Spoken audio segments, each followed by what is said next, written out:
अध्यक्ष श्री मंचस्थ महामंडलेश्वरद्वय विद्वत यतिवृंद समुपस्थित भक्तिमती माताओं, महावाक्य विचार, महावाक्य समीक्षा। अगर समीक्षा की बात करें तो यहाँ तो चारों महावाक्यों की चर्चा है। अगर हम जीवन में एक महावाक्य की भी समीक्षा कर लें ईमानदारी से, तो एक महावाक्य से संसार के बंधनों से तो फिर चारों की चर्चा करने का औचित्य, वो अगर सही अर्थों में देखें तो इन महावाक्यों के अर्थ को आप लोग नहीं जानते हैं, ऐसा नहीं। वेदांत कुटीर श्रोता मंडल के सदस्य तो जानते ही। तो वास्तव में अगर देखें तो समीक्षा का अर्थ यहाँ इन चारों महावाक्यों के विचार के माध्यम से अपने जीवन पथ को खोजना है। तो ये चार प्रक्रियाएं तत्व तो चारों महावाक्यों का जो लक्ष्यार्थ तो एक ही है, अपने स्वरूप को जानना। अब उस स्वरूप को जानने के लिए कौन सी प्रक्रिया आपको सरल पड़ती है, उसका विश्लेषण तो आपको ही करना पड़ेगा। इसलिए सारंगधर पद्धति में बड़ी अच्छी बात है, वहाँ लिखते हैं कि अधीत्य चतुरो वेदान व्याकृत्य अष्टादश स्मृति अहो श्रमस्य वैफल्यम आत्मा विकलितो न चेत्। अधीत्य चतुरो वेद, चारों वेदों को आपने पढ़ लिया, और व्याकृत्य अष्टादश स्मृति, 18 पुराण 14 स्मृतियाँ वो भी आपने पढ़ ली, वो भी कंठस्थ कर ली। लेकिन अगर इतना सब करने के बाद आत्मा भी न कलित, अगर उस आत्म तत्व को नहीं जाना तो कहते हैं श्रम से वैफल्यम। वो जो आपका श्रम है वो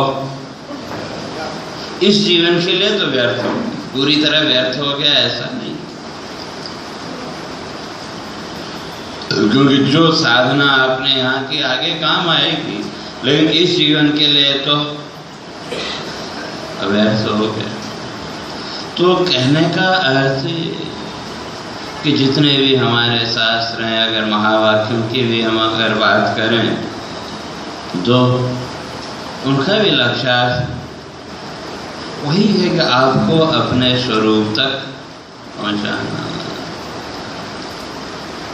तो अब चारों महावाक्यों में जैसे स्वामी जी ने कहा कि भाई उसका विस्तार से विवेचन करने के लिए तो सारे मैं तो खाली संकेत मात्र करता हूँ। तो कहने का अर्थ है हर एक वाक्य को अगर हमने उसका लक्ष्यार्थ को, चाहे प्रज्ञानम ब्रह्म की बात करें, प्रकृष्ट ज्ञान, और वो जो ज्ञान रूपता है वो सर्वत्र है कि नहीं, चाहे वो मनुष्य हो, चाहे पशु पक्षी आदि हो, चाहे पेड़ पौधे आदि हो, तो जो अपने होने का अनुभव है सबको है कि हाँ मैं ये हूँ, मैं वो हूँ, वो बाद में हमने आरोपित कर दिया। लेकिन अपने होने का जो अनुभव है थोड़ा सा विचार करके देखें तो जैसा वो अनुभव हमको है तो दूसरे प्राणी को भी वैसा ही होगा कि जैसा हमको है तो वैसा ही दूसरे प्राणी को भी स्वाभाविक रूप से। तो वो जो अनुभव रूपता है तो किसकी, उसी विशिष्ट ज्ञान की, तो वही क्या है, वही प्रज्ञान, वही ब्रह्म। और दूसरा, संसार के व्यवहार के लिए हमारे पास दो शब्द हैं, एक यह और एक वह। तो इन दो शब्दों के अलावा संसार के व्यवहार के लिए आपके पास तीसरा शब्द है क्या? जो प्रत्यक्ष आपके सामने है उसके लिए यह, और जो प्रत्यक्ष नहीं है उसके लिए वह। अब ये दोनों दो वाक्यों को यहाँ ले लेते हैं, अयम आत्मा ब्रह्म और तत्वमसि। तो अयम का अर्थ यश के द्वारा हम जिसका निर्देश कर रहे हैं, जिसका आपको रोज बोध हो रहा है, रोज जिसका अनुभव है, किस रूप में? प्रज्ञान। उस प्रज्ञानता के विशिष्टता के रूप में आपको जिसका अनुभव हो रहा है वो भी क्या है? अयम ब्रह्म।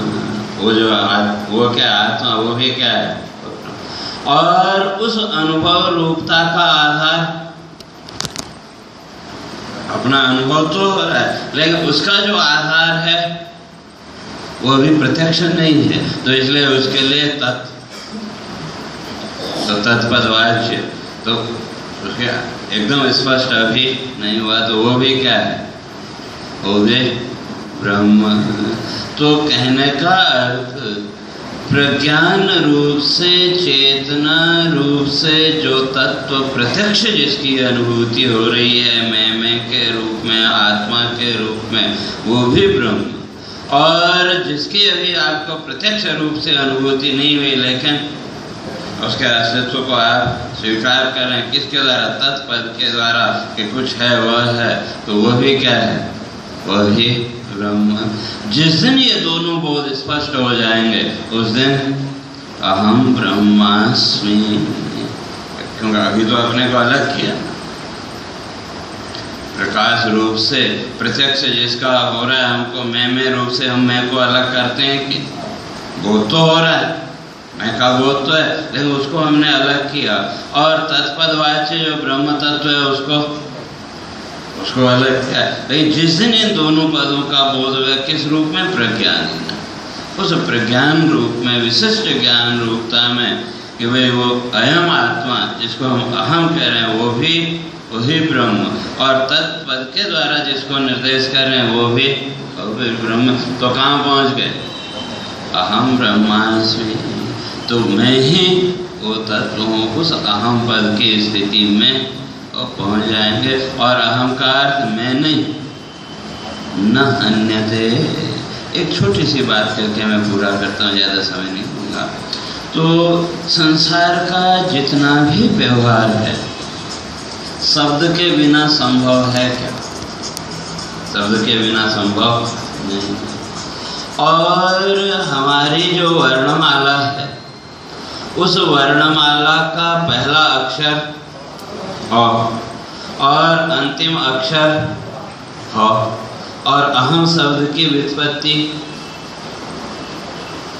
अह और अहम, इन दो शब्दों के द्वारा। तो जितना भी हमारा व्यवहार है वो संपूर्ण व्यवहार इन दो वर्णों के अंदर समाहित हो गए। तो इस तरह से अगर विचार करें तो व्यापक सत्ता, तो जिसको अहम शब्द के द्वारा कहा, तो वो व्यापक सत्ता मैं ही हूँ ऐसा कह लें, या उस व्यापक सत्ता के अतिरिक्त संसार में और कुछ है ही नहीं। लेकिन हमने अभी अपने को अलग माना था, तो फिर मैं भी क्या हूँ? ब्रह्म अस्मि, मैं भी वही तत्व हूँ। ये बोध स्पष्ट हो जाएगा, और जिस दिन ये बोध स्पष्ट हो गया उस दिन संसार के सारे प्रपंचों से आप मुक्त हो जाएंगे। और जिस क्षण आप इन संसार के सारे प्रपंचों से मुक्त हुए तो वही मोक्ष की स्थिति है। और रही बात समीक्षा की, तो जैसे मैंने शुरू में कहा कि भाई अब ये प्रक्रिया है, 4 प्रक्रियाएं हैं। इस प्रक्रिया के हिसाब से अपने आप को टटोल के देखें कि कौन सी प्रक्रिया हमारे लिए सहज है। उसके लिए अपना विश्लेषण पहले करना पड़ेगा, और जिस दिन अपना विश्लेषण करने में सफल हो गए उस दिन कोई न कोई एक प्रक्रिया भी पकड़ में आ जाएगी, और जो कोई प्रक्रिया आपको उस परम तत्व तक, उस ब्रह्म तत्व तक ले जाएगी। तो इसलिए उसका विश्लेषण करें और फिर समीक्षा तो अपने आप चलती रहेगी। तो वह सबके जीवन में वो आए, आप उस परम तत्व का बोध प्राप्त करें। इसी शुभकामना के साथ ओम शांति शांति। बोलो सच्चिदानंद भगवान की। हाँ, अब जो है मैं परम